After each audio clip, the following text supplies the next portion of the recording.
Joining us now to talk more about the potential for continued economic trouble across the Eurozone is Nuno Pinto. He's the alternate executive director and member of the board for the World Bank Group. Thanks for joining us. Thank you. Not a pretty picture for the European Union economies. What's really behind these gloomy predictions? Well, at the end of 2012, it was clear to everybody that the economic activity decreased, it decelerated in several European Union economies. I think two factors mainly led to this.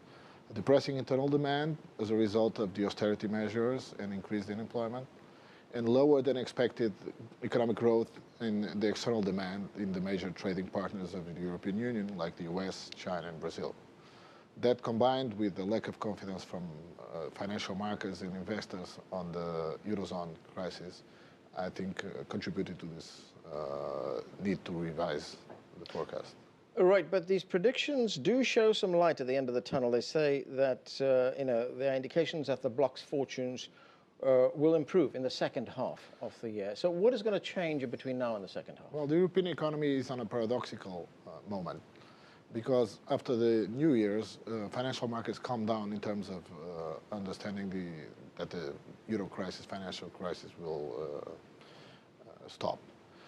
On the other hand, economic activity slowed down. So the combination of the factors of the increase of confidence of investors on the resolution of the EuroZone financial crisis with a pickup of economic growth on the external demand in the major trading partners of the Europeans is the rationale behind the idea that after the second half of the year, the economic growth will pick up in Europe.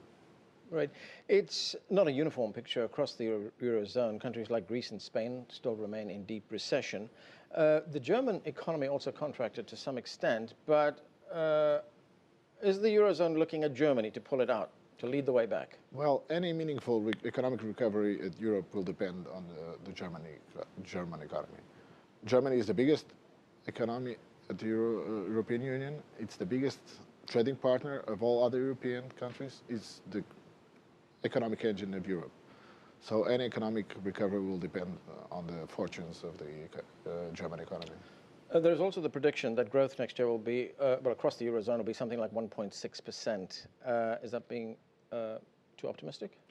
Well, at this stage, saying if it's too optimistic or too pessimistic, maybe it's very difficult. I think the scale of the effect of the increased confidence in the case of financial stability remain.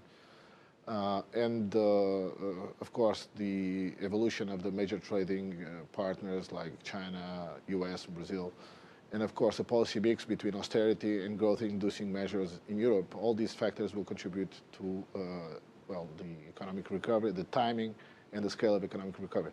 So at this stage, saying if it's too optimistic or too pessimistic is a little bit risky. What progress do you see in some of the countries getting their finances in order?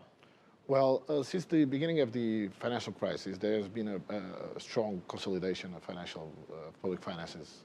If you look at southern European countries, this consolidation taking place in some cases in a very big scale. Besides that, all the European countries have signed the fiscal compact that will demand that after 2016 there will be a budget deficit of less than 3%. So I think for the foreseeable future, we'll see fiscal discipline and budget tightening in European economies.